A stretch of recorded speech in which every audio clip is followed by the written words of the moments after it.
Hi, இது வந்து ரொம்ப இன்ட்ரெஸ்டிங்கான ஒரு தியரி கொஷின் என்னென்னா, inductance in electricity is analogues two days in mechanics.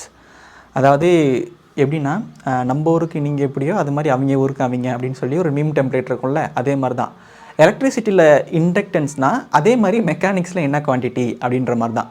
சரி, ஓகே, இதுக்கு வந்து ஆன்சர் நான் சொல்கிறேன். ஆன்சர் என்னென்னா மாஸ். ஓகே, ஏன் மாஸ் அப்படின்னா, ஃபஸ்ட் எடுத்தோடனே மாஸ் பற்றி உங்களுக்கு ஒரு புரிதல் இருக்கணும், ஒரு அண்டர்ஸ்டாண்டிங் இருக்கணும். ஓகே, அதுக்கு முன்னாடி இன்னொரு அண்டர்ஸ்டாண்டிங் இருக்கணும். அந்த அண்டர்ஸ்டாண்டிங் எதுலனா இனர்ஷியா. ஓகே, இனர்ஷியான்னு எடுத்தோடனே நம்ம மைண்டுக்கு வந்து ஃபஸ்ட்டு நியூட்டன்ஸ் ஃபஸ்ட்டில் ஞாபகத்து வரும். என்ன அது? It is a inability of the body to change its motion. அதாவது ரெஸ்ட்டில் இருக்கணும்னா ரெஸ்ட்லேயே இருக்கணும், மூவிங்கில் இருக்கணும்னா மூவிங்லேயே இருக்கணும், ஒரு டேரக்ஷனில் இருக்கணும் அதே டேரக்ஷனில் இருக்கணும். அதான இனர்ஷியா.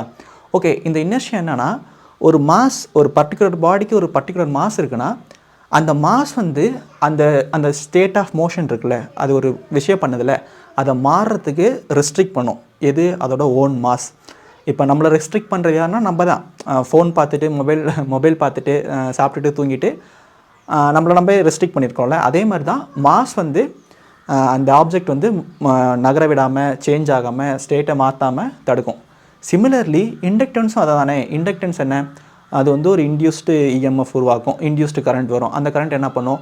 ஆல்ரெடி வர கரண்ட்டை வந்து அப்போஸ் பண்ணும், ரெஸ்ட்ரிக்ட் பண்ணுது. கரண்ட்டு போக விடாமல் ரெஸ்ட்ரிக்ட் பண்ணுறது யாருன்னா இண்டக்டன்ஸ். உங்களுக்கு புரியுதில்ல? லைக் எப்படி மெக்கானிக்ஸில் மாஸ் என்ன வேலை பண்ணுதோ, சிமிலர்லி எலக்ட்ரிசிட்டியில் இண்டக்டன்ஸ் அதே வேலை பண்ணுது. என்ன வேலை பண்ணுதுன்னா, அது ஒரு வேலை பண்ணும். அந்த சிஸ்டம் வேலை பண்ணுறத இது வந்து ரெஸ்ட்ரிக்ட் பண்ணும், தடுக்கும், இனர்ஷியா. ஸோ இது உங்களுக்கு புரிஞ்சிருக்குன்னு நினைக்கிறேன். புரிஞ்சிருக்குன்னு சொல்லுங்கள். ஏன்னா கொஞ்சம் டிஃபிகல்ட் எக்ஸ்பிளைன் பண்ணுறதுக்கு. அதனால் லைக், ஷேர், கமெண்ட் பண்ணுங்கள். தேங்க்யூ.